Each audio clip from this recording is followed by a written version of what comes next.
This is the SF Productions Podcast Network.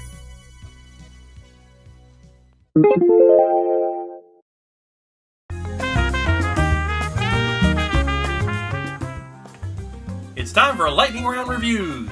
From the Pop Culture Bunker, I'm Mindy. And I'm Mark. You can check out our audio podcast, How I Got My Wife to Read Comics, on iTunes or on our website, sfpodcastnetwork.com. Well, we're a few weeks into the new fall season, and we've caught several shows so far. But I do want to note that we've watched most of them on the DVR without commercials. That's true. Yeah. So we thought we'd just take a few minutes to go over what we've seen so far and just some quick thoughts. Madam Secretary. We did not make it through the whole show. We pretty much agreed when we start new shows, it's like, are we going to try to make it through the whole thing? If we both make the call after the first break, we're done. Yeah. It's out of there. We did watch a little bit more than probably through the first break. Right. It seemed to hit, it's obviously trying for this Washington thing that everybody has going on in their shows, Right. But it didn't really do it very well, I thought. No, it's very formulaic. As you said, lots of tropes going on here. And despite an interesting cast, it just didn't work very well at all. And we were like, we're done. Yeah. Moving on. Speaking of moving on, Selfie. Now, see, I'm not quite sure if I'm ready to move on from Oh, that yeah? one or not. Okay. We love the two people who are starring in it, Kieran Gillen and John Cho. Right. And that's why I'm willing to keep watching it. But how did they get stuck with this crappy show? Yes. It's a show based on an internet meme that will never last, to the point where Selfie is already becoming old. I have to say, yeah, it's not really a good idea for the first part of your thing to, showing vomit on an airplane or something. That's just a terrible idea. But I'm thinking we were watching New Girl, and this year the first episode was horrible, I thought. And I'm thinking, well, we gave that a chance. Right. I might watch the second episode. Okay, we'll see. Red Band Society. Terminal kids in a hospital. What's not to love? Well, they're not all terminal. But, it's like, okay, sick kids who are models. Yes. Yes, they look great. They look great, yeah. I don't think so, I mean, it's not very realistic to me. And No. plus, I don't think that we should be glorifying illnesses in kids. Right. Kids are going, I want to be sick in the hospital. I mean, I know they're not, but, it just doesn't ring. Yeah, we're not going back to that one. No. Gotham.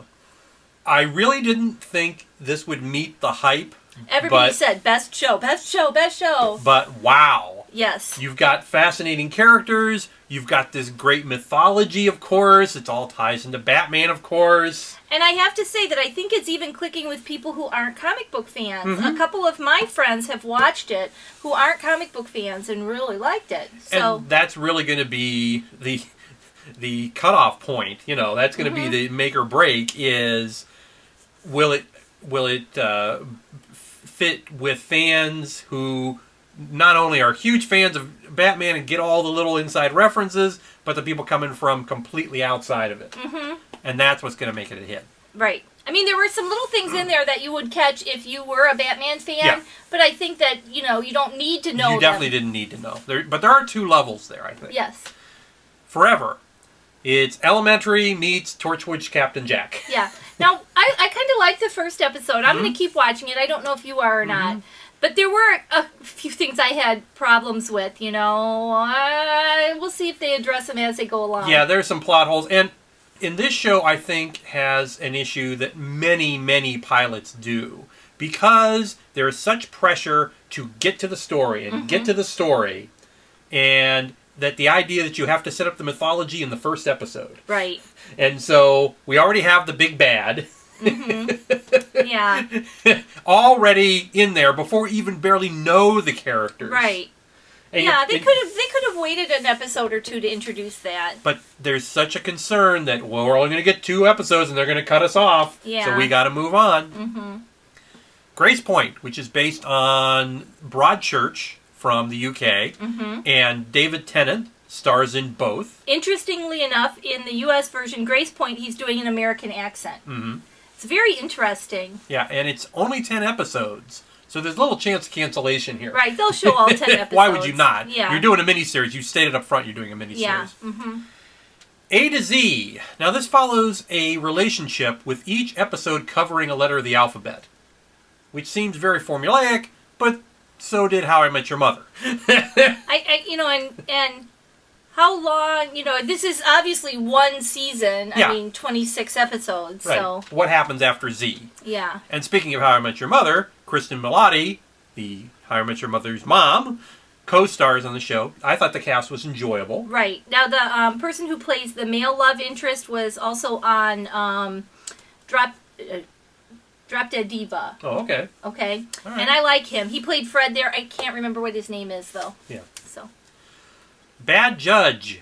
Kate Walsh tries to do comedy, and it really That was does comedy? believe it or not. Oh! Yeah, it really doesn't work. No judge could keep a job doing what she's doing here. It is so unbelievable. Really, this one we did ditch probably before the first. I think we may commercial have. break. I don't think we even made it to the I first wanted act to like this so much, but no. No. Manhattan Love Story, another Let's Follow a Relationship show. And this time, we get to hear their thoughts. Mm-hmm. Another decent cast. We'll see how long ABC holds on to it. Yeah, I think it certainly has potential. Yeah, I'll watch it again, but I may not. I may, hold on to it for a couple weeks. Yeah. Now, one show we made the call up front we're not interested in, and that would be Stalker. Because what a fun topic. Well, to me, it reminded me an awful lot of Criminal Minds, and that's another one I don't watch. I love, don't get me wrong, I love crime procedurals. You know that. Yeah. But sometimes they just get too graphic for the sake of being graphic. Right. And I think this one's going to do that, so I just passed. Yeah. Blackish. I thought it seemed a little heavy-handed in terms of the script, but I think it's a good fit with Modern Family. Right. They've had trouble finding a good show to go with Modern Family, so... And I think it could too, but in this one, you have a lot of exposition, narration going on, and that kind of took me out of the story. I did not like that. Now, when you have the Modern Family kind of fake mockumentary kind of thing, that's one thing. But when you just have somebody talking over stuff, that's another thing. Now, we harken back to Manhattan Love Story, where you hear their thoughts. Right. I think that's a little bit different than him, telling you what's happening, or, Right, and maybe they'll get away from that from the first episode, because again, you got to get a lot of stuff done in 30 minutes in a pilot for a sitcom. Yeah. You got to establish all the characters, you've got to have some sort of plot stuck in there. Yeah. And then we have How to Get Away with Murder. The latest Shonda Rhimes. If you like Grey's and you like Scandal, you're going to watch this just because it's all on the same night. Right. Yeah, it just goes right through. It is getting rave reviews. I haven't decided yet. There was a lot of flashbacks and flash forwards, and it was, if you weren't really paying attention, it was kind of hard to follow. It seems very closed-ended, This is happening in 3 months. Right. Here's what's happening at the start of the school year or whatever. And in 3 months, this guy's getting murdered. Right. What's going to happen in 3 months, Showing how they got away with it. And then are they going to keep getting away with it? Yeah. I mean, what happens after that? Yeah, this seems to be a problem with many new shows where it's such a closed-ended concept. It's like, okay, where do you go with this? It's like in the DC Comics Future's End, 5 years later. Okay, well then everything in the rest of the comic has to build up to that, And then what happens? Right. We already know what happens. Right. So, but in DC, obviously, that's not really going to happen. Something's going to change. Exactly. But how do they do that on this show? They can't really do that. So. Well, we do have, or will have, a whole bunch of new shows coming up as we go into October. So maybe we'll do another episode after we get through those. And in the meantime, you can check out our audio podcast, How I Got My Wife to Read Comics, on iTunes or on our website, sfpodcastnetwork.com. From the Pop Culture Bunker, I'm Mindy. And I'm Mark. Thanks for watching.